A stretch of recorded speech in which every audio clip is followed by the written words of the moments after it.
If you're familiar with gacha games, you may have seen this thing before. But what actually is this abomination? How did it get bigger than the game itself? And why is it always carrying these bag of oranges? This is Doro, a creature based off of Dorothy, a character from a game called Nikke, Goddess of Victory. It is a gacha game from a Korean game studio called Shift Up, but the origin of this character isn't from the game devs themselves. It actually has a convoluted past. I can't believe I spent hours researching history of this shit. The best way I can describe this thing is a simplified dog body with a chibi head. And the origin of this design comes from a fan art by the artist named Deng Deng Deng back in 2021. It was posted on a site called Archive, a community-based forum kind of like Reddit. And originally, it was a fan art of a character named Stella Unibel from an MMORPG called Soul Walker. Its uncanny, absurd nature of the fan art was a massive hit in the community.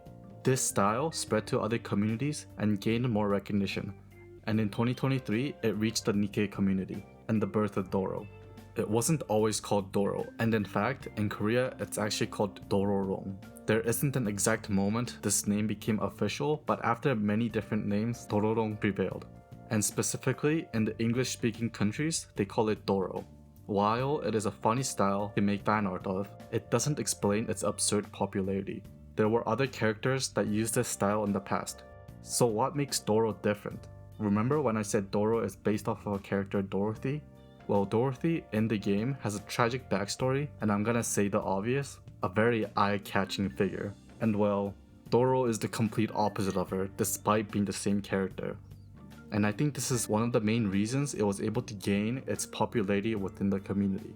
Like, this thing doesn't even look like it has a single thought behind its eyes.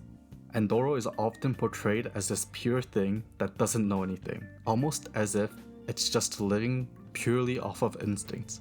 And it's weirdly touching, as silly as it sounds. As Doro reached the Chinese audience, it leveled up once more. And one of the most well-known Doro memes was created, the damn oranges. It's a parody of a Chinese literature named Father's Back. It's kind of long, so I'm going to TLDR, so I highly recommend listening to it. Doro, unable to speak, tried to see you off as you were leaving. With no money, she had no choice but to steal an orange to give you.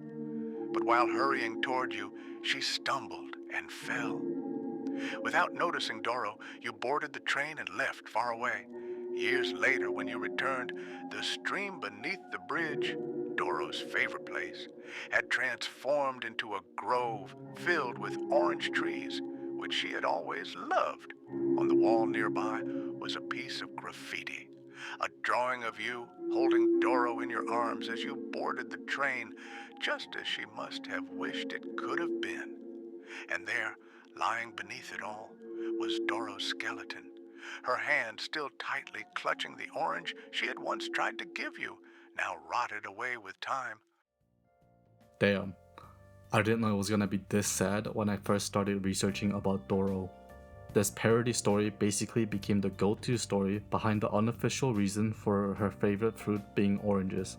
Despite its popularity, this chibi dog-style fanarts were still a niche type of meme.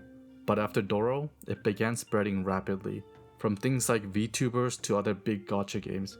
It's funny how a fanart can unite these countries better than any politicians ever could. Truly a time to be alive. Normally, these community-created memes don't get popular outside of its niche, but Shift Up saw the opportunity and decided to go all in and embrace it.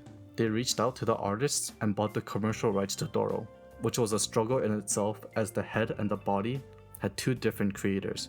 The body from the original creator back in 2021 and the face in 2023 from another artist.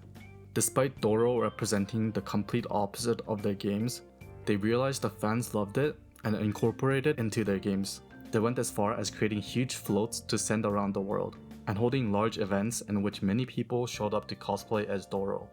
Now, that's a 10 out of 10 cosplay right there. What started as just a wholesome meme from the community became the most iconic and well-known character for a Gunnar game studio. I think there's an important lesson for the game devs and publishers. Allowing your community to create whatever they want and encouraging them is a crucial part of success. And wait, before you leave, here, take an orange. You'll need it. If you have enjoyed the video, Like サブスクライブ